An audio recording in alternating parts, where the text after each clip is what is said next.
Media, আপনারা জানেন যে আমি খেলার সাথে ছিলাম একসময়। বাংলাদেশ টিমে যে প্লেয়াররা আছেন তারা কিন্তু মাশাআল্লাহ অনেকেই, বেশিরভাগই নামাজি মাশাআল্লাহ। এটা কি জানেন? আমরা দোয়া করি আল্লাহ পাক তাদেরকে হেদায়েত দান করুক এবং তাদের এই অর্থ সম্পদ বা যে আল্লাহ পাক স্ট্যাটাস দিয়েছেন এটাকে ইসলামের কল্যাণে কাজে লাগানোর তৌফিক দান করুন।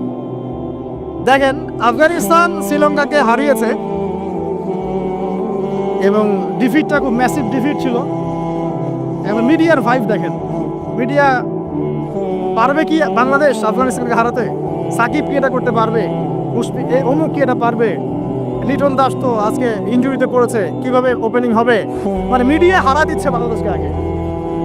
বাংলাদেশ হারার আগেই মিডিয়াকে হারা দিচ্ছে। দেখেন, মিডিয়া ভাইব বলে একটা কথা আছে। যুদ্ধ কিন্তু লাগে নাই, মিডিয়া লাগাই দিবে আগে। একটা ঘটনা ঘটার আগে আমরা এমনভাবে এটাকে ভাইব তৈরি করি, এটাই হচ্ছে আপনার মাইন্ড প্রোগ্রামিং। ঠিক এইভাবেই পশ্চিমারা এইসব মাধ্যমগুলো দিয়ে আমাদের মাইন্ড প্রোগ্রামিং করছে। তো দেখেন, আমাদের ইফেক্টিভ ইউজিং শেখা দরকার, আইওয়াস শোনানোর দরকার নাই। এই যুগে আপনি ওই ডায়েরিতে লিখে কাজ হবে না। এই যুগে কনস্ট্রাকটিভ কাজ করতে হবে, যেমনটা কাজ করছে ইসলামের বিরোধী শক্তিরা মাঠে ময়দানে কাজ করছে। ওরা মিডিয়াকে কাজে লাগায় ঠিকই, কিন্তু ওদের স্বার্থে কাজে লাগায়। ওরা মিডিয়া ওদের মতো করে কন্ট্রোল করে, ওদের মতো করে নিউজ করে। যখন ওরা সারা বিশ্বে ছড়িয়ে দিল যে মুসলিমরা, ওরাই তৈরি করলো এই মিডিয়া ভাইবটাকে, তৈরি করলো পশ্চিমারা। কোনোদিন কি কোনো মুসলিমকে আল্লাহ পাক অনুমতি দিয়েছেন যে সে মানে একটা নিরপরাধ মানুষকে হত্যা করবে? এই অনুমতিকে আল্লাহ পাক দিয়েছেন? অথচ ওরা এমনভাবে ফুটিয়ে তুলছে যে মুসলিমরা মনে হয় নিরপরাধ মানুষকে হত্যা করে, এরা মনে হয় সন্ত্রাসী, বোমাবাজি করে ইত্যাদি। তো এই মিডিয়া ভাইব, ওরা ওদের স্বার্থে মিডিয়া ইউজ করছে। এই যুগে আপনি আমি থাকি, তাহলে কতটা স্মার্ট হয়ে দিনের কাজ করা উচিত সেটা বোঝাও দিন আমাদের। দেখবেন অফলাইনে মাঠ পর্যায়ে দিনের কাজ বেদিনেরা তাদের কাজ করছে, যারা বেদিন তারা ওদের কাজ ঠিকই করছে। আমরা এরকম একটা যুগে বাস করছি। তো এইসব ডায়েরিতে, ভার্চুয়াল ডায়েরিতে যুদ্ধ করে কোনো কাজ নাই। প্র্যাকটিক্যালি পড়াশোনা শিখতে হবে, আগে ইলম অর্জন করতে হবে, আলেম ওলামার কাছে আসতে হবে, তাদের সোহবত এসে দিন শিখতে হবে, আমলটা বাড়াতে হবে, তাজকি আত্মশুদ্ধি বাড়াতে হবে, মানে ভিতরের আত্মশুদ্ধিটা বাড়াতে হবে, হালাল উপার্জনের দিকে ফোকাস করতে হবে। মুসলিম উম্মার মধ্যে কোনো বিভক্তি ছড়ানো যাবে না। ইউনাইটেড করতে পারি না পারি, বিভক্তি ছড়ানো যাবে না। যে ইস্যুগুলো মাইনর, এগুলো নিয়ে এত বেশি ঝগড়া করা যাবে না, ফাসাদ ক্রিয়েট করা যাবে না। এছাড়া আপনার পরিবারের যে আদর্শ, এটাকে শক্ত করতে হবে, বাচ্চাদেরকে মানুষ করতে হবে, সন্ততিকে মানুষ করতে হবে, কনস্ট্রাকটিভ কাজ করতে হবে। এডুকেশনাল ইনস্টিটিউশন করে তোলেন, শিক্ষা প্রতিষ্ঠান করে তোলেন, সমাজ কল্যাণমূলক কোনো ফাউন্ডেশন করেন, মানবতা সেবায় কাজ করেন, দেশকে ভালো কিছু দেন, রাষ্ট্রকে ভালো কিছু দেন, ভালো করে পড়াশোনা করে রাষ্ট্রীয় বড় বড় পদে চাকরি করেন। যত বেশি ভালো মানুষ সেখানে যাবে, আশা করা যায় তত দুর্নীতি কমে যাবে ইনশাআল্লাহ। এখান থেকে সরে আসার দরকার নাই, বরং আপনি আরো বেশি করে পড়াশোনা করেন, বিসিএস ক্যাডার হন, বড় বড় পোস্টে যান, সততা নিয়ে, ইমান নিয়ে এমপি মন্ত্রী হন, হয়ে দেশ শাসন করেন, কনস্ট্রাকটিভ কাজ করেন। আমি বুঝাতে চাচ্ছি যে আমরা এমন একটা যুগে আছি যে আমরা কাজের চেয়ে আইওয়াস শোডাউন এবং অপরিপক্কতায় বেশি পারদর্শী। আমাদেরকে একটু পরিপক্কতা প্রদর্শন করতে হবে এবং আগে যুগটাকে রিড করতে হবে। রিড করার বিষয়ে আপনাকে বলছিলাম যে এমন একটা যুগে আপনি আছেন, ধর্মের মধ্যে এরকম কলিউশন আছে এবং এটা আমরা মেনেও নিচ্ছি স্বাভাবিকভাবে। ব্যক্তি জীবনে আসুন, দেখুন ব্যক্তি জীবনের মধ্যে দিনদারিতা কমে যাচ্ছে। যুবকরা মাশাআল্লাহ আল্লাহ থেকে আসছে, কিন্তু অনেকের মধ্যে কমেও যাচ্ছে। ব্যক্তিগত জীবনে গিয়ে দেখেন যে দিনের জ্ঞান অর্জনকে খুব একটা পরোয়া করছে না। আমলটাকে গুরুত্ব দিচ্ছে ঠিকই, কিন্তু দিনের জ্ঞান অর্জনকে খুব একটা পরোয়া করছে না। হালাল হারাম মেনে চলার ব্যাপারটা পরোয়া করছে না। ঠিক আছে? তারপরে গিয়ে দেখবেন ফ্যামিলিতে গিয়ে দেখবেন ফ্যামিলির মধ্যে বন্ডিংসগুলো কমে যাচ্ছে। ফ্যামিলির মধ্যে যে বন্ডগুলো আগে ছিল শক্ত, এগুলো আস্তে আস্তে কমে যাচ্ছে। ভাইয়ে ভাইয়ে দ্বন্দ্ব, বাবায় সন্তানে দ্বন্দ্ব, মায়ে সন্তানে দ্বন্দ্ব, মনে মনে দ্বন্দ্ব, স্বামী স্ত্রীতে বিচ্ছেদ, সন্তানটা মানুষ হচ্ছে বাবা মা ছাড়াই। সামাজিক গঠন একক, যেটাকে আমরা বলি পরিবার, এর বন্ডিংসগুলো ভেঙে যাচ্ছে এবং এটাকে আমরা নর্মাল মনে করছি এখন। সোশ্যালি দেখেন, প্রতিবেশীর খোঁজখবর নেওয়ার প্রয়োজন মানুষ মনে করছে না এখন। সমাজের মানুষের পাশে দাঁড়ানোর কথা বলেন, একে অপরের সহযোগিতার কথা বলেন, একটু সহ্য করা বা ছাড় দেওয়ার মানসিকতার কথা বলেন, কেউ ছাড় দিতে চায় না। ছাড় দেওয়ার কোনো মানসিকতা নেই।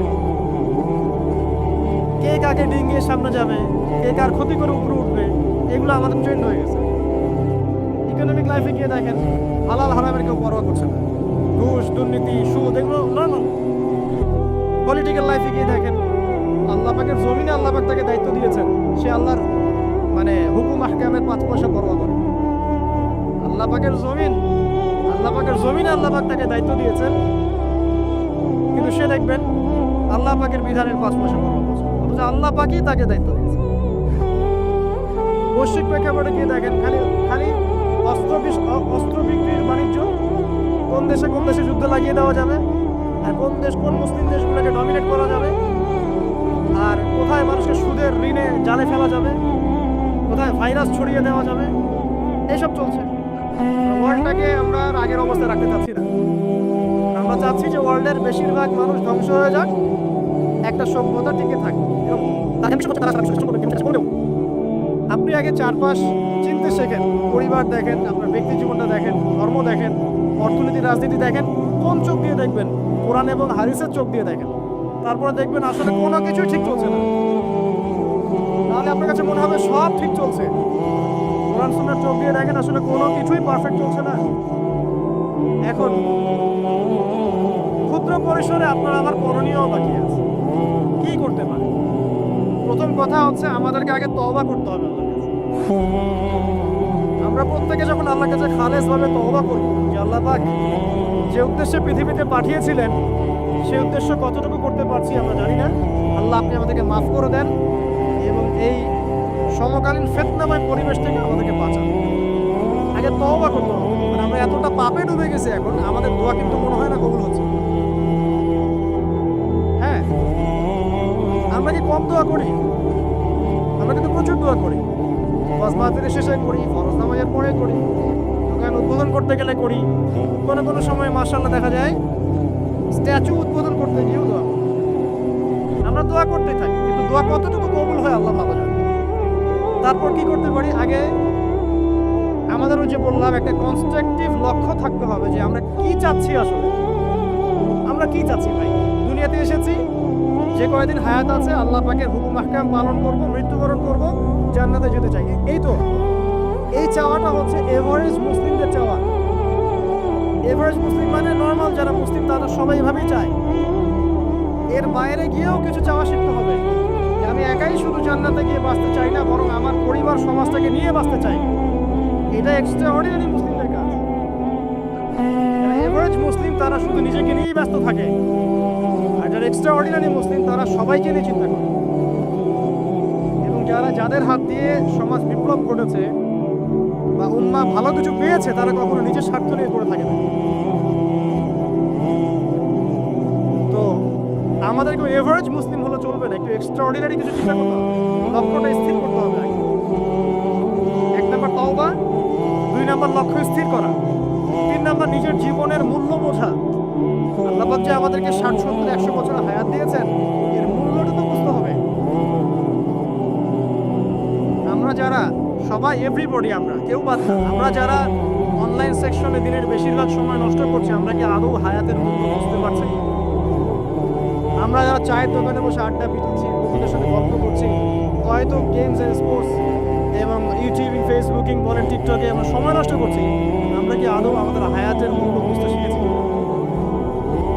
অনেকে দেখবে বার্ধক্যে উপনীত হয়েছে, তারপরেও সে এভাবেই লাইফে দিব্যি একটা আড্ডার মজলিসে বসলো, 3, 4, 5 ঘন্টা সে কাটিয়ে দেয়। বুঝতেই পারছে না কি জন্য আল্লাহ পাক তাকে দুনিয়াতে পাঠিয়েছেন।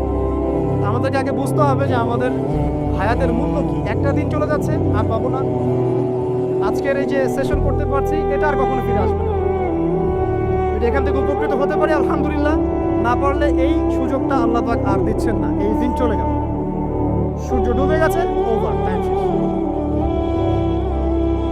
যারা এখন কবরবাসী হয়েছে তারা অনেকেই চাইতো যে আমরাও দিনের জন্য কিছু করব, আল্লাহকে পাবো, রাসূলকে পাবো, পরকালে জান্নাত পাবো, নামাজ পড়বো।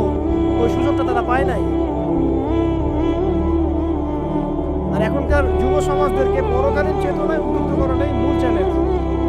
অন্য কোনো কিছু দিয়ে আপনি ওদেরকে আল্লাহর পথে ফেরাতে পারবেন না। ওদের মধ্যে যখন মৃত্যুর ভয় থাকবে, পরকালের জবাবদিহিতার ভয় থাকবে, অটোমেটিকলি ওরা গার্লফ্রেন্ড ছেড়ে দিবে, মাদক ছেড়ে দিবে, এই জেনা ছেড়ে দিবে, এভরিথিং তারা ছেড়ে দিবে যখন তাদের মধ্যে পরকালীন চেতনা থাকবে। হায়াতের মূল্যটা বোঝা একটা বড় চ্যালেঞ্জ। আল্লাহ পাক আমাদের সবাইকে হায়াতের মূল্য বোঝার তৌফিক দান। হায়াতটা কাজে লাগাবো কিভাবে? লাস্ট খুতবাতে আমি বলেছি যে প্রফিটিক লাইফস্টাইল কেমন হবে এবং প্রোডাক্টিভ মুসলিম কিভাবে হবে, এটা আমাদের চ্যানেলগুলোর মধ্যে আছে। সকাল থেকে সন্ধ্যা পর্যন্ত, রাত পর্যন্ত কিভাবে আমরা টাইম ব্যালেন্স করবো এটা নিয়ে আলোচনা করা হচ্ছে। এটা আপনারা দেখে নেবেন ইনশাআল্লাহ, এখানে সব কিছু দেওয়া আছে মোটামুটি। তাহলে 1 নাম্বার তওবা, 2 নাম্বার একটা লক্ষ্য, 3 নাম্বার নিজের হায়াতের মূল্য বোঝা, 4 নাম্বার আমল। এবার আমল, দিন রাতের যে আমলগুলো নবী সাল্লাল্লাহু আলাইহি ওয়াসাল্লাম করতেন, আমাদেরকে এই আমলগুলো শক্তভাবে আঁকড়ে ধরতে হবে, ছাড়া যাবে না। কারণ যতই আমি বড় বড় কথা বলি না কেন, নিজে যদি আমল করে সেটাকে প্রতিষ্ঠিত করতে না পারি, আসলে এই কথাগুলো তাসির হবে না। যত বড় বড়ই কথা বলি আমরা, অন্যের দিকে যতই আঙ্গুল তুলি, বিশ্ব নিয়ে কথা বলি, অর্থনীতি নিয়ে কথা বলি, রাজনীতি নিয়ে কথা বলি, ঠিক আছে, পরিবার নিয়ে কথা বলি, সমকালীন ফিতনা নিয়ে কথা বলি, আমল যতক্ষণ পর্যন্ত নবী সাল্লাল্লাহু আলাইহি ওয়াসাল্লাম না হচ্ছে, ততক্ষণ পর্যন্ত কথা শুধু তাত্ত্বিক থেকে যাবে, বাস্তবতার কোনো প্রায়োগিক ফলাফল পাওয়া যাবে না। তো আল্লাহ পাক আমাদের সবাইকে নবী সাল্লাল্লাহু আলাইহি ওয়াসাল্লামের মতো 24 ঘন্টা কাটানোর তৌফিক দেন। আল্লাহ পাক আদম এবং হাওয়া আলাইহিস সালাম এবং আদম সন্তান সবাইকেই সৃষ্টি করেছেন, উদ্দেশ্য হচ্ছে আল্লাহ পাক আমাদেরকে জান্নাত দিতে চান। আল্লাহ পাক চান যে আমরা যেন জান্নাতে যাই। যদি আমরা জান্নাতে যেতে না পারি পরকালে, একটা কারণে যেতে পারবো না, অনলি একটা কারণ, সেটা হলো আমাদের নিজের দোষ। একটা কারণ, যারা জাহান্নামে যাবে মানুষ এবং জিনদের মধ্যে, নিঃসন্দেহে মহাবিশ্বে তারা ছাড়া জাহান্নামে যাওয়ার উপযুক্ত কেউ ছিল না। ও জাহান্নামে যাওয়ার উপযুক্ত ছিল বলেই আল্লাহ পাক তাকে জাহান্নামে পাঠাবেন। আর যারাই জান্নাতে যাবে প্রত্যেকেই শুধু আমলের বদৌলতে যাবে না, বরং আল্লাহ পাকের রহমতেই যাবে। কেউই তার আমল দিয়ে জান্নাতে যেতে পারবে না। আল্লাহ পাকের রহমত যাদের উপরে বর্ষিত হবে তারাই জান্নাতে যাবে, আমল দিয়ে যেতে পারবে। যত আমলই করি বলা যাবে না আমলের বদৌলতে জান্নাতে যেতে পারবে। আল্লাহ পাক দয়া না করলে হবে না। আল্লাহ পাক চান যে আদম সন্তান যেন জান্নাতেই যায়। এই কারণেই সৃষ্টি করা, এই কারণেই আপনার ওহীভিত্তিক গ্রন্থগুলো পাঠানো, এই কারণে নবী রাসূল পাঠানো, আলেম ওলামা সৃষ্টি করা, মানুষকে সতর্ক করা, হায়াত দেয়া, বারংবার জীবনে চলতে ফিরতে আপনাকে এলান করা হয়, আল্লাহ পথে ফিরে আসেন, আল্লাহ পথে ফিরে আসেন, এলান করা হয় না? বিপদ দিয়ে আপনাকে এলান করা হয় আল্লাহ পথে। আপনি চলতে পথে হোঁচট খান, আল্লাহ আপনাকে এলান দেন, ফিরে আসুন। চলছেন বিপথে, আল্লাহ পাক এলান দেন, ফিরে আসুন। আল্লাহ পাকের পক্ষ থেকে কিন্তু এগুলো আসে। অ্যামেজিং হাদিস, যে একটা সাহাবী বলছেন, সালমান রাদিয়াল্লাহু আনহু, তিনি বলছেন যে যখন মুমিনের উপর বিপদ আপদ বালা মুসিবত আসে, তখন মুমিনের এই বিপদ আপদ বালা মুসিবত রোগ শোকের বদৌলতে আল্লাহ পাক তার গুনাহগুলোকে মাফ করে দেন এবং তার মর্যাদাকে বাড়িয়ে দেন, এবং সে আল্লাহর দিকে ফিরে আসার অনুশোচনা করার সুযোগ পায়।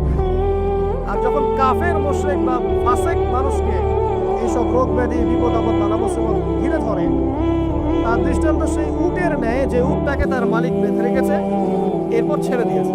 সে উটটা বুঝতেও পারলো না কেন তার মালিক তাকে বেঁধে রাখলো আর কেনই বা তাকে ছেড়ে দিল। কথাটা কি বুঝতে পারছেন? যারা আল্লাহ দ্রোহী, তাদের উপর যখন বিপদ আপদ বালা মুসিবত আসতে থাকে, তারা বুঝে না যে কি জন্য আসলো আর কেন চলে গেল। কিন্তু মুমিন ব্যক্তি যারা মুসলিম, আল্লাহর অনুগত, তাদের বিষয়টা হচ্ছে এমন বিপদ আপদ বালা মুসিবত রোগ ব্যাধি তাদেরকে আল্লাহর দিকে ফিরিয়ে দেয়। দেখুন,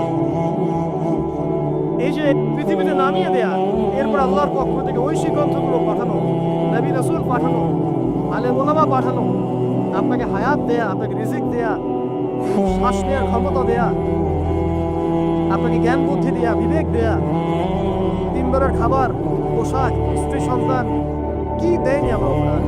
এই যে সমস্ত নিয়ামতগুলো দেয়া, এগুলো একটা উদ্দেশ্য, আপনি আমি যেন এটাকে উপলব্ধি করি যেগুলো আল্লাহর পক্ষ থেকে আসছে এবং আল্লাহর দিকে আমরা অভিমুখী হই, এছাড়া কোনো উদ্দেশ্য নেই। সামনে যান, নূহ আলাইহিস সালাম একদিন দুই দিনেই কি আল্লাহ পাক তার কওমকে ধ্বংস করে দিয়েছেন? 950টা বছর আল্লাহ রাব্বুল আলামিন সময় দিয়েছেন কওমকে, আল্লাহর দিকে ফিরে আসো, আল্লাহর দিকে ফিরে আসো। নবী দাওয়াত দিয়েছেন প্রায় 950 বছর, যখন তারা ফিরে আসে নাই তারপরে আল্লাহ রাব্বুল আলামিন গজব দিয়ে ধ্বংস করেছেন। কারণ আমি বলেছি একটা কথা, আল্লাহ পাক শুধু রহমানুর রহিমই নন, বরং তিনি কিন্তু কঠোর শাস্তিদাতা, শাদীদুল ইকাব। সামনে আরো যান, ইব্রাহিম আলাইহিস সালাম একা একটা মানুষ নমরুদের সাথে ফাইট করছেন, আগুনে ফেলেই দিল, সে আগুনকে আল্লাহ পাক ঠান্ডা করে ফেললেন। এটা কি আল্লাহ পাকের দয়া নয়? তার সন্তান ইসমাইলের কুরবানিটা দেখেন, আল্লাহ পাক বলেছেন কুরবানি করো, তিনি ডানে বামে প্রশ্ন করেন নাই। আমরা এখানে প্রশ্ন করতাম কেন করব, শিশু সন্তান নিষ্পাপ, এটার কোনো যুক্তি আছে কিনা, লজিক আছে কিনা। তিনি কোনো লজিক দেখতে যাননি, আল্লাহ পাক বলেছেন করেছেন। আল্লাহ রাব্বুল আলামিন তার এই ঘটনাটাকে তো সম্মানিত করলেনই, কিয়ামত পর্যন্ত কিন্তু এই ঘটনা মানুষ স্মরণ করবে। দয়া দেখেন, তার সন্তানের খাবার নাই, পানিও নাই, অলৌকিকভাবে আল্লাহ রাব্বুল আলামিন জামজাম কূপ সৃষ্টি করলেন, কিয়ামত পর্যন্ত থাকবে ইনশাআল্লাহ। দয়া নাই?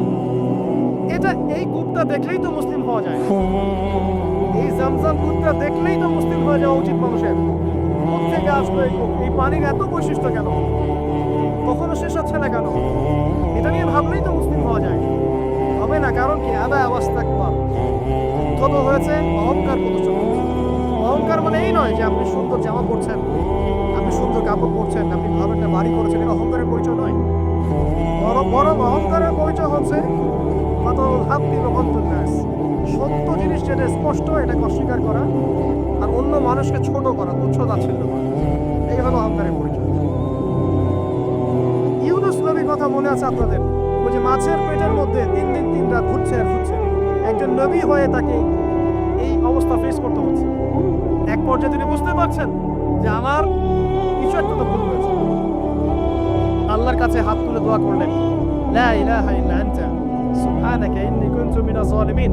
দোয়ার পড়ার সাথে সাথে আল্লাহ পাক বললেন, যাও মাছ তুলে রেখে চলে আসো। এটা কি দয়ার নিদর্শন নয়?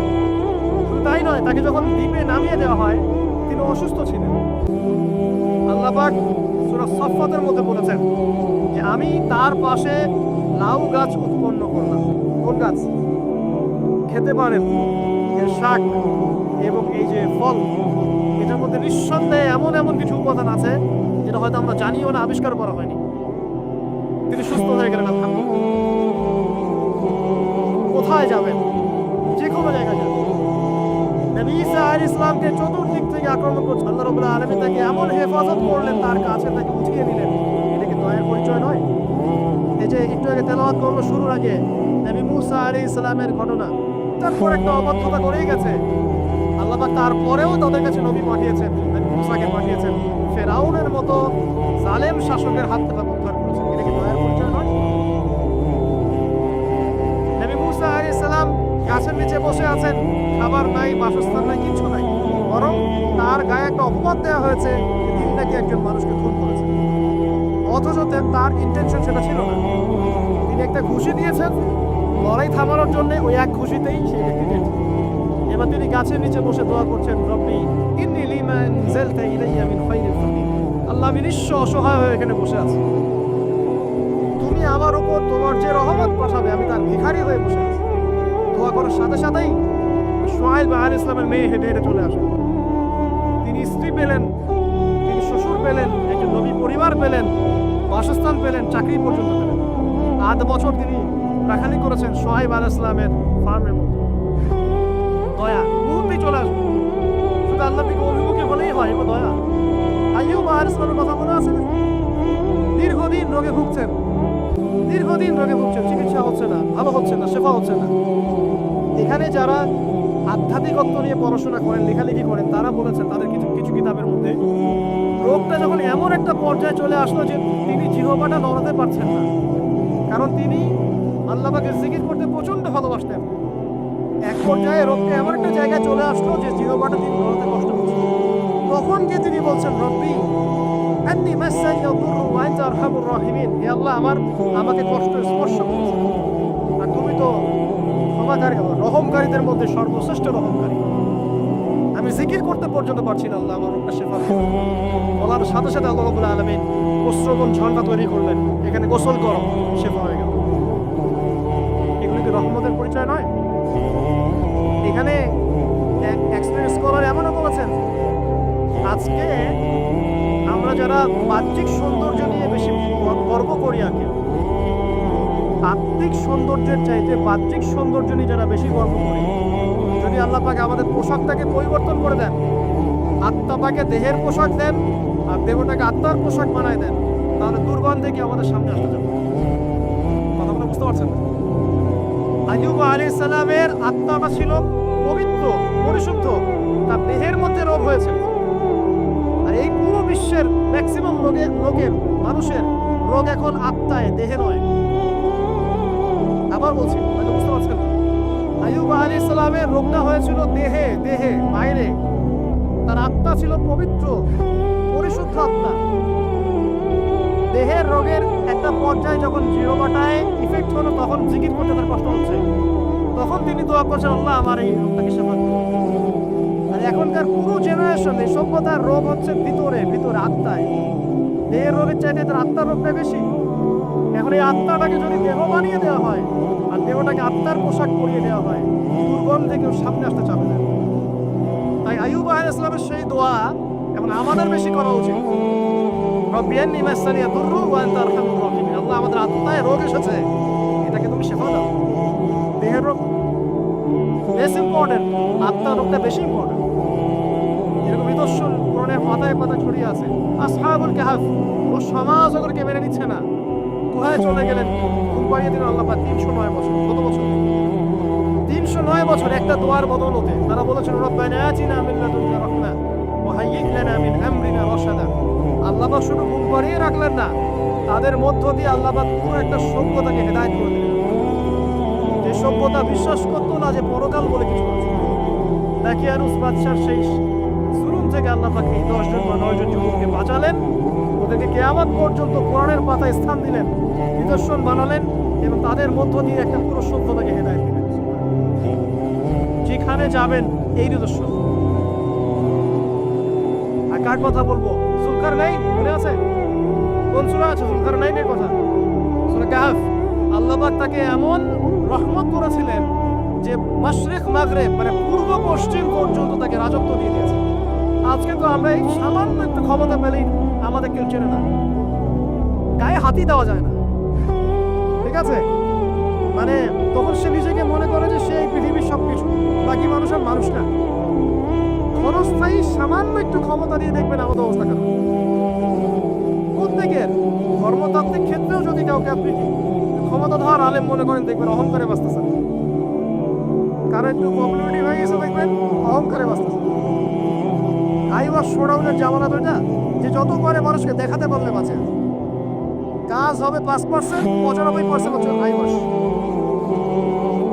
যে কোনো জায়গায়, ধর্মতাত্ত্বিক জায়গা বলেন, social, economical, political, world affairs, কাউকে যদি আল্লাহ পাক যাররা পরিমাণ একটু ক্ষমতা দিয়ে দিয়েছেন, বাস তাকে আর চেনা যায় না। যুলকারনাইনকে আল্লাহ পাক আলাইহিস সালাম মাশরিক মাগরিবের ক্ষমতা দিয়েছেন। এত দাপট ছিল তার, যেদিকে সেনাবাহিনী নিয়ে যেতেন সেদিকে বিজয় করতে পারতেন। করে দেখেন। আর এই ব্যক্তি কিন্তু আলেকজান্ডার দ্য গ্রেট নয়। পশ্চিমারা এখানে আবার একটা ষড়যন্ত্র করে, তারা বলে এই ব্যক্তি ছিল আলেকজান্ডার দ্য গ্রেট। এটা ভুয়া কথা। তিনি একজন আল্লাহ পাকের বড় ওলি ছিলেন অথবা নবী ছিলেন। কি ছিলেন আল্লাহ পাক এটা কোরআনে বলেন, স্পষ্ট করে। আমরা ধরে নিচ্ছি আল্লাহ পাকের তিনি একজন শুকরগুজার বান্দা ছিলেন। তাকে একটা কওম বলছে যারা পাহাড়ের মাঝখানে থাকতো, ইয়া যুলকারনাইন, হে যুলকারনাইন, ইন্না ইয়াজুজ ওয়া মাজুজ মুফসিদুনা ফিল আরদ। ইয়াজুজ আর মাজুজের সভ্যতা জমিনে ফাসাদ সৃষ্টি করছে। ফাহাল নাজআলু লাকা খারাজান আলা আন তাজআলা বাইনানা ওয়া বাইনাহুম সাদ্দা। আমরা কি তোমাকে একটু ট্যাক্স দিব, খাজনা দিব, যে খাজনার বদৌলতে তুমি একটা প্রাচীর নির্মাণ করে দিবে, যে প্রাচীর নির্মাণ করলে ওরা আর আমাদের কাছে আসতে পারবে। তখন এই প্রতাপশালী বাদশার স্টেটমেন্ট হচ্ছে এই, ক্বালা মা মাক্কান্নি ফীহি রাব্বি খায়র। আল্লাহ আমাকে যা দিয়েছেন তার পক্ষ থেকে এটা যথেষ্ট, তোমাদের এসব ট্যাক্সের দরকার নেই। আল্লাহ পাকের রহমত দেখেন। ঠিক খিজির আলাইহিস সালামকে দেখবেন, ওই তিনটা ঘটনা মনে আছে না? নৌকা ফুটা করা, বাচ্চাকে হত্যা করা, আর হচ্ছে কি ওই যে কি দেয়াল নির্মাণ করা। সূরা কাহফ আজকে বাসায় গিয়ে পড়েন। তাকে আল্লাহ পাক ভবিষ্যতের জ্ঞান দেখাচ্ছেন, ভবিষ্যতে কি হবে, যে জ্ঞানটা মুসা আলাইহিস সালামকে আল্লাহ পাক দেখাচ্ছেন না। মুসা আলাইহিস সালাম বলছেন, কেন নৌকা ফুটা করলেন, কেন বাচ্চাকে হত্যা করলেন, কেন এই প্রাচীর নির্মাণ করলেন? আর খিজির আলাইহিস সালাম বলছেন, যে জ্ঞান আল্লাহ তোমাকে দেন নাই তা আল্লাহ পাক আমাকে দিয়েছেন। আমি এই কারণে নৌকা ফুটা করছি, কারণ নৌকা ফুটা না করলে ভবিষ্যতে এই নৌকাটা সিজ করা হবে, ছিনতাই করা হবে। বাচ্চাটাকে হত্যা করছে এই কারণে, এই বাচ্চা বড় হলে বড় কাফের হবে। দেয়াল নির্মাণ করেছে এই কারণে, এই দেয়ালের নিচে এই বাচ্চাদের এতিম দুই বাচ্চার গুপ্তধন রাখা আছে, ওর বাবা মা রেখেছে। এটা তুমি জানো না, আমি জানি। এটা জানার পরে তিনি অহংকার করছেন না, তিনি বলছেন এই জিনিসটা আমার রবের রহমত, আমার প্রতি মায়া। দুই শ্রেণীর মানুষ আপনি পাবেন, এক যারা তাদের স্ট্যাটাস, প্রতিপত্তি, জ্ঞান এসবের অহংকার প্রদর্শন করবে। আর এক শ্রেণী যারা এগুলো আছে, যাদের এগুলো আছে, বাট তারা বলবে এগুলো হ্যাঁ আমি ফদলি রব্বি, এগুলো আমার রবের রহমত। এখানে সফল দ্বিতীয় শ্রেণীর মানুষ, প্রথম শ্রেণী নয়। ইউসুফের কথা মনে আছে? আলাইহিস সালাম কুয়ায় ছিলেন, কুয়া থেকে জেলে, কুয়া থেকে রাজপ্রাসাদে, সেখান থেকে জেলখানায়। জেলখানার একটা মানুষ যে পরবর্তীতে মিশরের শাসক হবে, কেউ কি ভেবেছিল? কেউ ভেবেছিল? ওই সময় কেউই ভাবে নাই। কিন্তু ওই মানুষটাকে আল্লাহ রাব্বুল আলামিন মিশরের রাজত্ব দিয়েছেন, যার মধ্য দিয়ে আল্লাহ পাক হাজার হাজার লক্ষ লক্ষ মানুষকে দুর্ভিক্ষের হাত থেকে বাঁচিয়েছেন। আল্লাহ পাকের পরিকল্পনা, রহমত দেখেন। প্রত্যেক আম্বিয়া কেরামের জীবনী পড়ে দেখেন, এরকম রহমতের অসংখ্য নিদর্শন কোরআনে এবং হাদিসে আছে। এখন শেষ করার আগে, এটা বলতে থাকলে অনেক সময় চলে যাবে, নামাজের সময় চলে যাবে, আমরা শেষ করছি। আমরা আসলে এখন যদি আল্লাহর রহমত পেতে চাই এবং আমাদের জীবনটাকে আল্লাহ পাকের আনুগত্যে, দাসত্বে, অহংকার মুক্ত হবে তওবা ইস্তেগফারের মধ্য দিয়ে কাটাতে চাই, তাহলে আসলে কি কি পয়েন্টস আমাদের কাজ করা হবে? জাস্ট পয়েন্টসগুলো। এক নম্বর হচ্ছে জ্ঞান অর্জন করতে।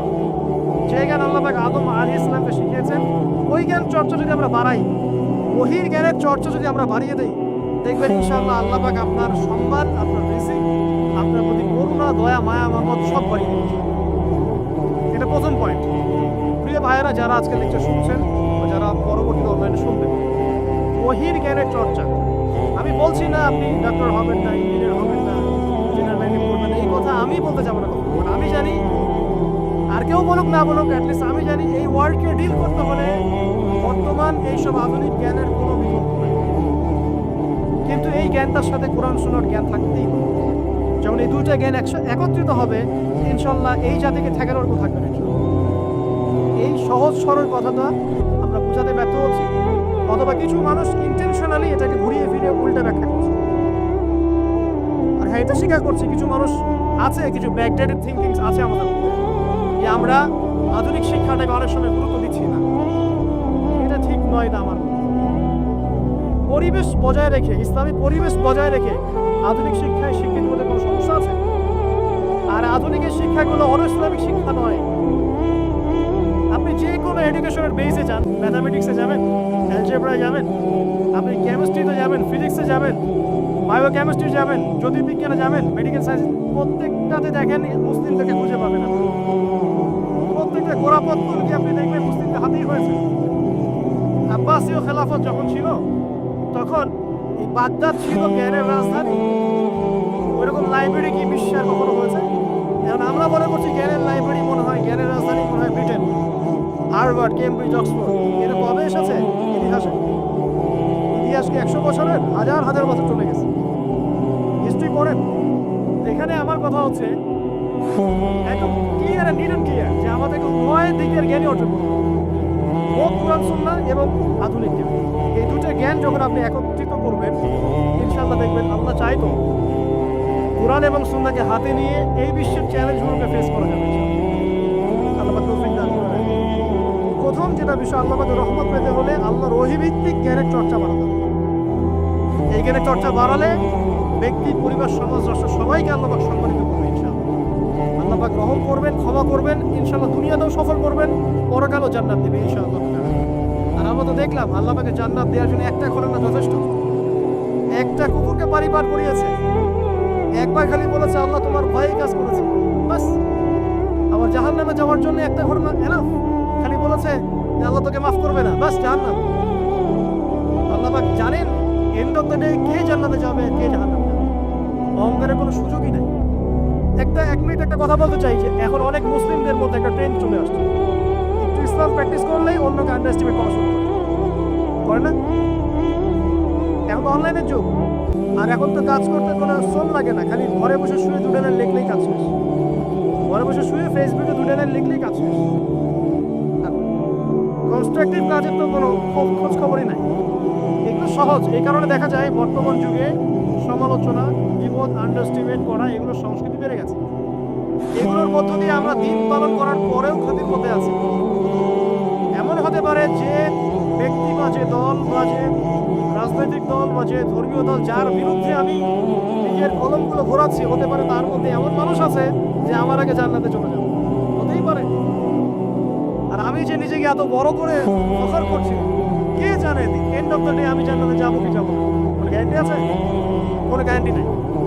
সো এখন আমরা যারা ইসলাম প্র্যাকটিস করছি আমাদের সতর্ক হওয়া উচিত, নিজের পরকালের ফিকিরটা করি। আল্লাহ পাক বোঝার তৌফিক দান করুন, আমিন।